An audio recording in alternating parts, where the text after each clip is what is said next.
Daniel Palencia is hurt, and Brandon Sproat made his debut. Let's recap the headlines from this weekend on Fantasy Baseball Today Express.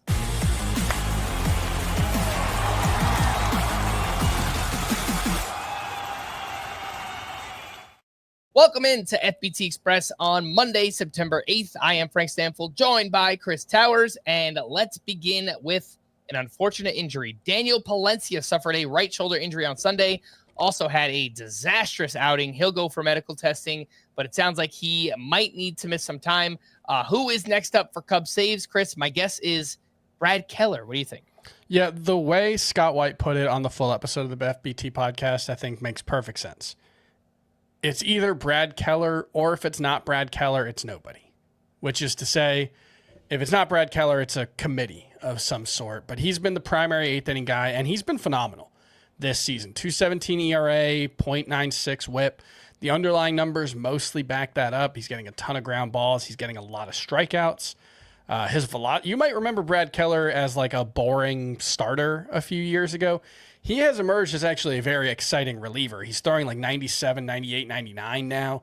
He's averaging 3.5 miles per hour up on his fastball from where he was last year. So I think Brad Keller could potentially be a really good closer the rest of the way. I'm moderately excited about the prospect of picking him up in one league in particular where I need saves.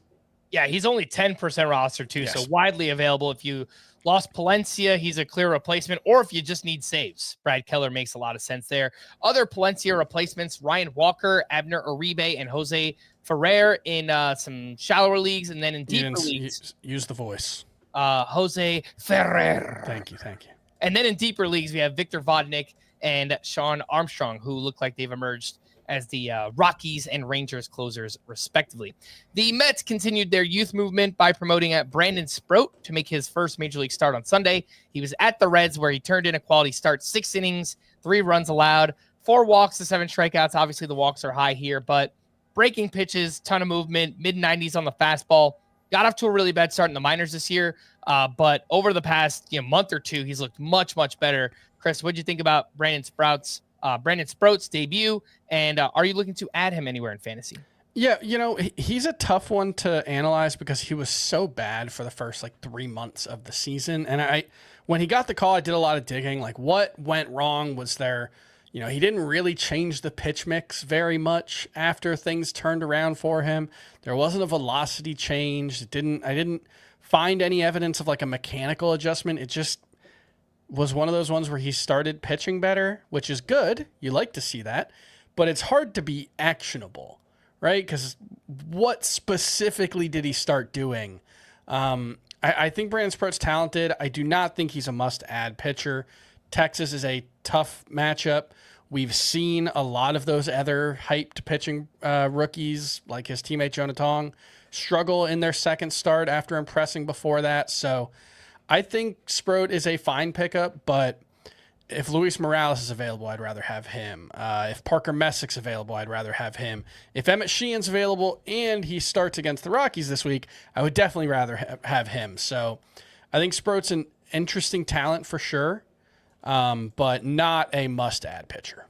All right, let's take a quick break. We have a bunch of other injuries and starter sit questions to talk about. We'll do that right after this. Critics are buzzing about the new season of Yellow Jackets.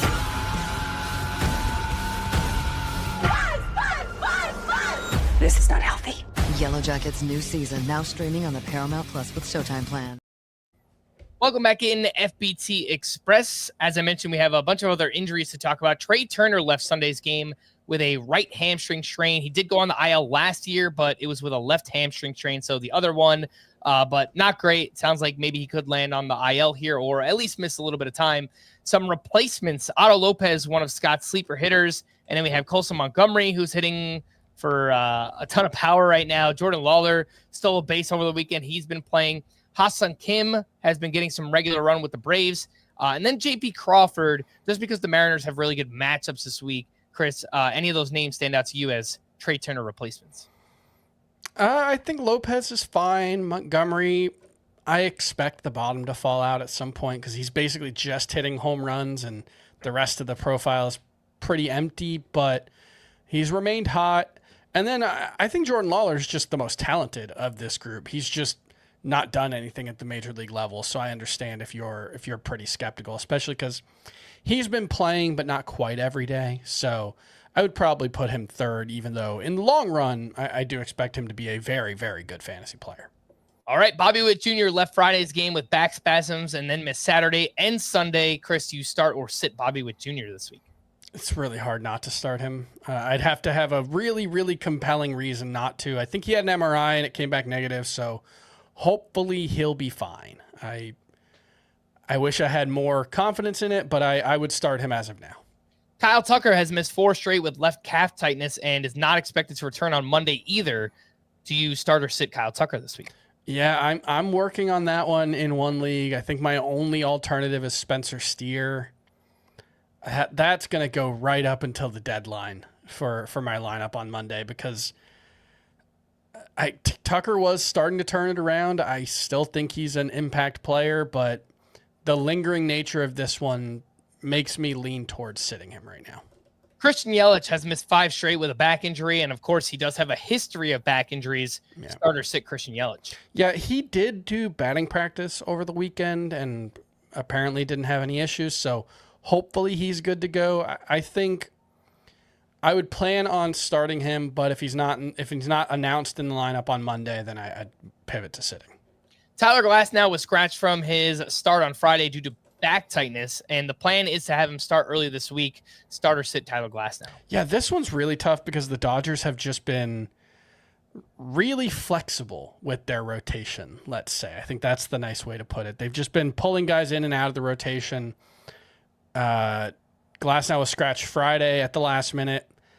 I lean towards sitting him, actually. I know he's really, really good, and if he goes out and strikes out 9, I would not be surprised, but I think it's just enough of a concern on a team that's willing to pull a guy after 4 or 5 innings that I'm willing to sit Glasnow. All right, next up, Bo Bichette was out of the lineup Sunday after a tough collision at home plate on Saturday. Start or sit Bo Bichette?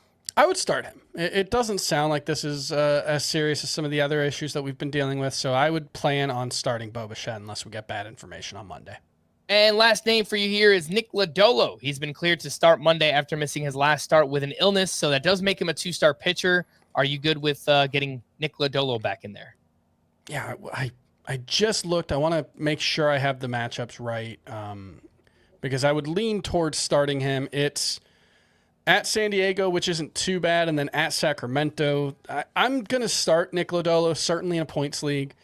In Roto, there is some significant category risk for ERA, especially with that second start at the Athletics, because if he's not right, he could give up a ton of home runs out there. So I would say definitely starting head-to-head points leagues. Roto, probably, but not a guarantee. All right, for more extensive fantasy baseball coverage, listen to our full-length podcast, Fantasy Baseball Today, on Spotify, Apple Podcasts, or anywhere else podcasts are found. Thanks for listening to Fantasy Baseball Today Express, and we will be back again tomorrow. Bye-bye.